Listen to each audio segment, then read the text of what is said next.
What's up, babes? The best part already of this chapter is the fact that there's no break next week. It's going to be 3 in a row. I know we kind of had too many breaks as of recent in the new year, but Oda seems to be cooking again, and this chapter was another amazing one. It went a direction that I didn't really expect. I didn't expect this to be the thing that shocked the world, but I mean, if this isn't it, I don't know what is. We'll get more into that in a second. But once again, I mean, you could just about skip the middle eight pages of each chapter nowadays, and you'd kind of be fine.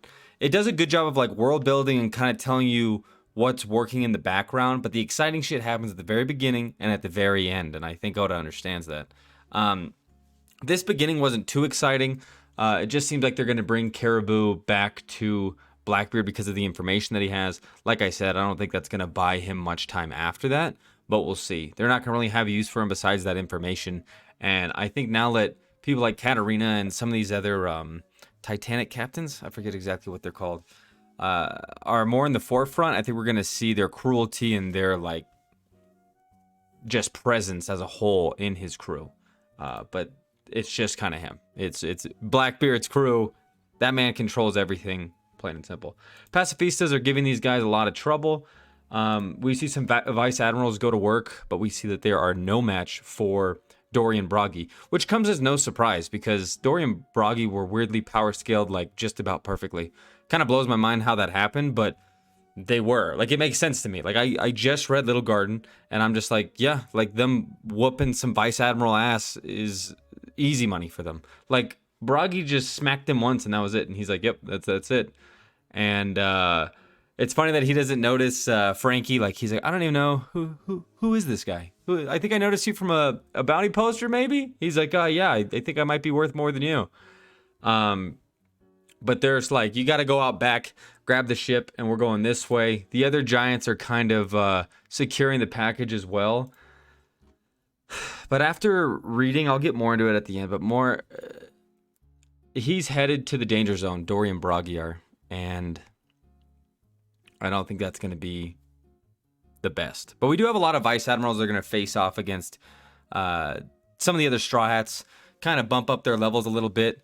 Vice admirals are kind of like that stepping stone that kind of gets you to that next level. It's like, oh, like maybe they could take on this person or that person. And it's like they just got to whoop a couple of vice admirals first. And I think that's what we're going to be seeing here, that they're not even going to really be much of a test for the Straw Hat crew.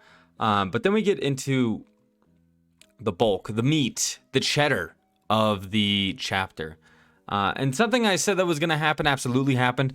I talked to some people earlier regarding Saturn's transformation. And I mentioned it last week that I feel like he's going to go more animalistic side. And if you look at the chapter and even just the scale of it, initially I told somebody, I was like, he grew like twice in size. He actually probably closer to 4 or 5 times the size. That guy got fucking humongous. Go back and read it. He's huge. He's huge. There's only maybe like 2 panels that show you the true scale of him. One, Luffy's grabbing his face, and the other one, he's towering above the towers. But he's huge. Not only is he huge, the flames seem to be a bit more going on. He could be on his way to that transformation or already there, but he's ginormous right now. Ginormous.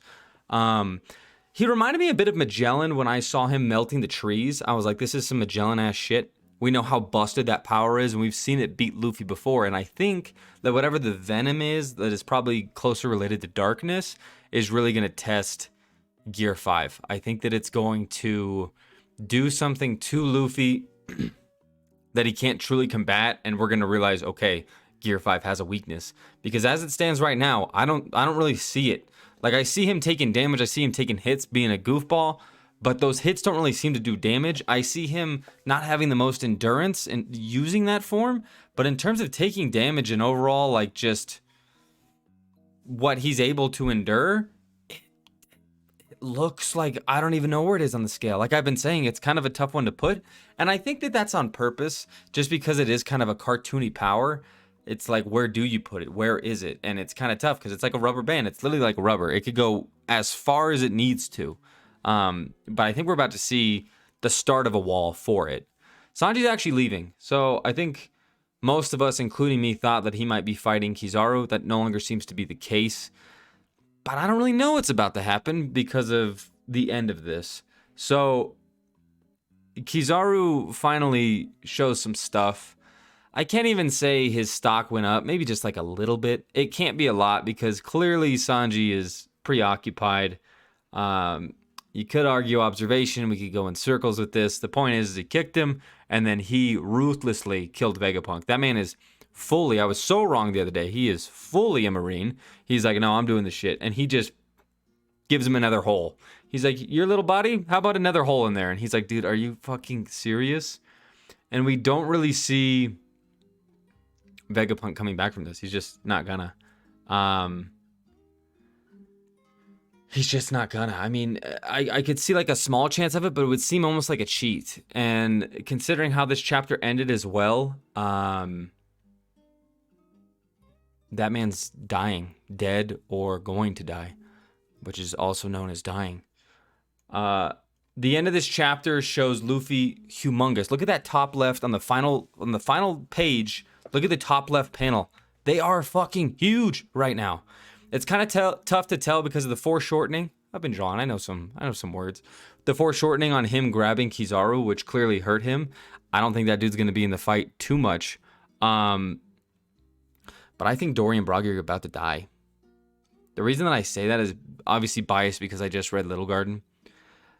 But I think it just makes sense. I think that they are looking for an honorable way to die. And I think them being the catalyst for the movement and like understanding how evil the Gorosei are and having not killed this many people. I always believe that Oda's going to kill somebody because he needs to. He finally needs to like be like, dude, vicious, they died and they're dead and they're not coming back.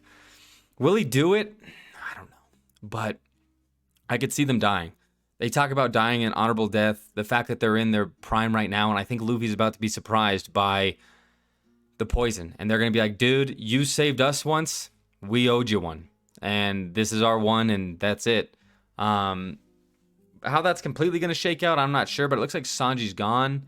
Vegapunk seems to be dying with a smile on his face. I don't think we're done seeing him. I think he's going to say something, but the broadcast is the big thing. This is being broadcast to everybody around the entire globe. From the Grand Line to the New World to the East Blue. Everywhere. To Arlong Park even. They're listening as well. He's about to tell everybody about the Void Century. He's going to say, hey, this is what happened during that time in history that we do not have any record of. These are the people in charge of that. The Gorosei are evil. And believe it or not, the throne that nobody thinks somebody sits on that throne. And here's my research to prove that. I don't know how much he's going to give us. I don't think he's going to give us much more than that. He could go into the ancient weapons. He could go into, not